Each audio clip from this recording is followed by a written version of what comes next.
새삼 시간의 빠름을 느끼면서 마음이 텅 빈 것 같은 심정이 느껴지곤 하는데요. 오늘 한길 사람 속은에서는 이러한 심리적 공허에 대해 이해하고 이런 공허감을 줄이기 위해 어떠한 노력들을 할 수 있을지 함께 이야기 나눠보겠습니다.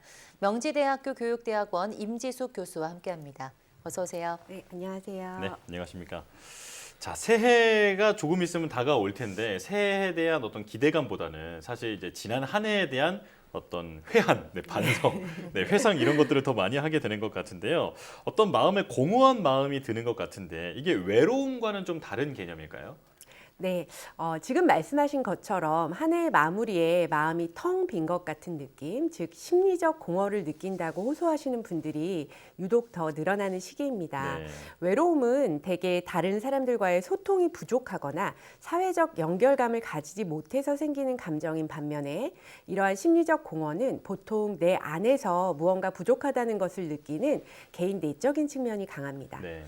이러한 공허함은 객관적으로 보이는 것과는 별개의 것으로 물질적으로는 풍족하거나 외적으로 볼 때 성공적인 삶으로 보이더라도 내면적으로는 충족감이 없을 때 오히려 더 대비되게 비어있는 텅 빈 마음을 느끼게 됩니다. 사람들과 함께 있을 때 느끼는 연대감이나 안정감만으로는 해소되지 않기 때문에 오롯이 나 자신과의 관계에서 채워야 하는 측면이 있어서 이러한 심리적 공허는 더 채워나가기가 어렵게 느껴지기도 합니다. 네. 네. 근데 요즘 유독 이런 연말에 심리적 공허를 느끼시는 분들이 많거든요. 이유가 있을 것 같은데요. 네, 우리가 새해 계획을 세운다는 건 내 삶의 목표나 의미를 잘 구현하고자 하는 포부와 연결이 되어 있습니다. 네. 그리고 새로운 한 해 계획을 세우는 순간을 잘 생각해 보면 내 삶을 더 좋게 이끌어 나가고자 하는 자발성이 기반이 되어 있고 또 새로운 한 해가 어떻게 펼쳐질지에 대한 호기심으로 즐겁거든요. 저희가 재미있는 이야기에 웃을 때와는 또 다른 새로운 한 해의 삶에 대한 기대감을 가질 때 생기는 그런 즐거움이 있는 거죠. 예. 마치 풍선을 부는 것처럼 내 마음의 의미나 목표, 희망 같은 것들을 불어넣는 작업이라고 생각하시면 됩니다. 그렇게 마음을 가득 차게 채워서 한 해를 시작하고 열심히 지내면서 연초에 세운 계획들을 다는 아니더라도 이뤄낸 부분들이 있고 또 나는 열심히 진행 중이야 라고 느껴지신다면 연말에 꼭 목표에 도달하지 못했더라도 나름의 의미와 보람을 느끼시게 될 텐데요. 연초 계획했던 것과는 달리 일상에 치여 정신없이 어떻게든 살다가 연말이 다가오면서 돌아보니 열심히 불어넣었던 의미와 목표가 바람 빠진 풍선처럼 마음 한구석에 남아있는 걸 발견할 때 저희는 초라하고 찬바람만 휑하게 부는 비어있는 마음을 느끼게 되는데요. 네. 그것이 바로 심리적 공허감 그 자체죠. 네. 자, 이미 올해는 다 지나가고 이제 돌이킬 수도 없으니까 어떤 공허한 마음이 계속 드는 것 같은데요. 그래도 올 한 해가 가기 전에 이런 심리적 공허감을 좀 달래기 위해서 시도해 볼 수 있는 게 있을까요? 네.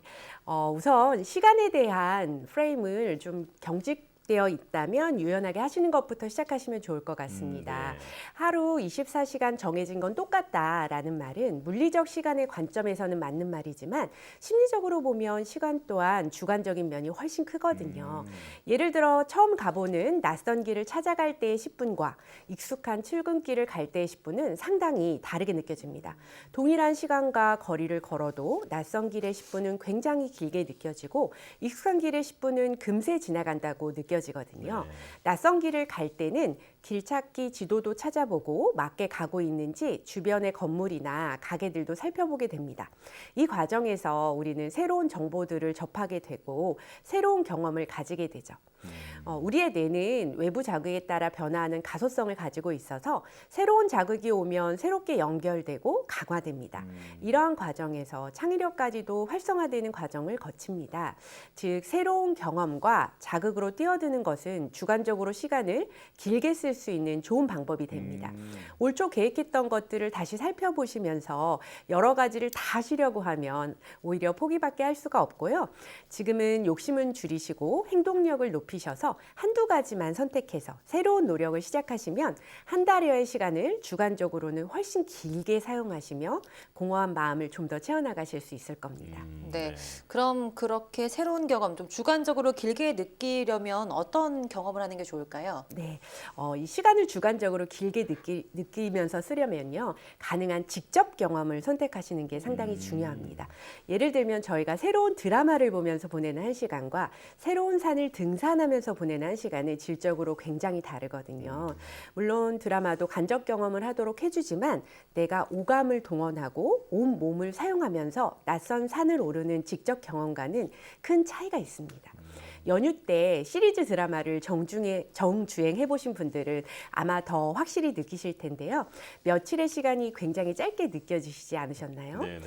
예, 그 며칠을 새로운 곳을 부지런히 여행하며 쓰셨을 때는 물리적 시간은 같더라도 주관적 시간은 훨씬 길게 느끼셨을 겁니다. 네, 뭔가 드라마만 몰아서 보지 말고 뭐라도 새로운 것을 좀 직접 해보는 게 좋을 것 같습니다. 자, 심리적 공허감을 채울 수 있는 또 다른 방법은 뭘까요?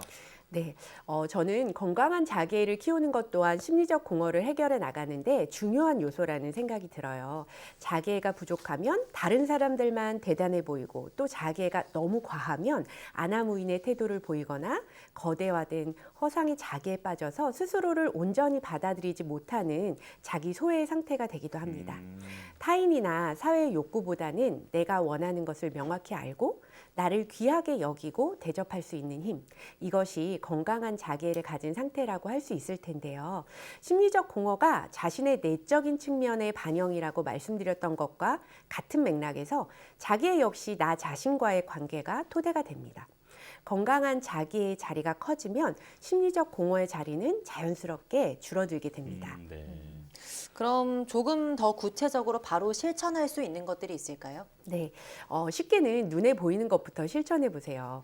바쁘고 귀찮다고 매 끼니를 컵라면과 삼각김밥으로 때우시지 말고 5분만 시간을 투자해서 신선한 야채를 준비하는 과정 자체가 나를 귀하게 여기고 좋은 것을 스스로에게 대접하는 것이 될 수 있습니다.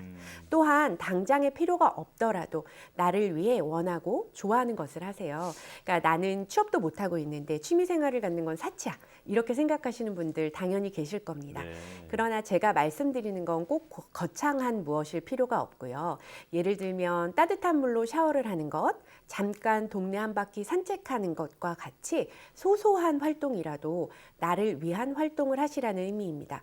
즉, 나를 내버려 두는 것이 아니라 적극적 관심을 가지고 관여하는 것이 건강한 자기애를 갖고 공허함을 줄여나가는 방식이라는 것을 꼭 기억하시면 좋겠습니다. 예, 이제 나를 귀하게 여기고 좋은 것을 스스로에게 대접할 줄 알아야겠다 이런 생각이 듭니다.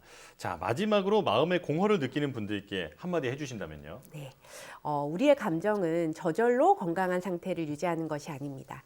몸의 건강을 관리하듯 우리의 감정도 적절히 관리하기 위한 노력이 필요합니다. 12월 31일과 1월 1일은 똑같은 하루예요. 오늘까지는 흘려보내고 내일부터 잘한다는 건 사실 스스로를 속이는 거죠. 예, 새해로 모든 것을 미루시면서 12월을 공허로 흘려보내지 마시고 새로운 경험 속으로 적극적으로 뛰어드시고 나 자신을 친절하게 대하고 대접할 수 있는 그런 올해의 마무리가 되시면 좋겠습니다. 네, 정말 한 해 동안 내가 왜 이런 일은 없을까 이렇게 공허함 느끼시는 분들 굉장히 많으신 것 같은데요. 하루하루 좀 열심히 살아내고 있는 것만으로도 우리 잘하고 있다고 좀 칭찬해주고 싶은 그런 시간이었습니다. 임지숙 상담 심리학자와 함께했습니다. 오늘 말씀 잘 들었습니다. 고맙습니다. 감사합니다.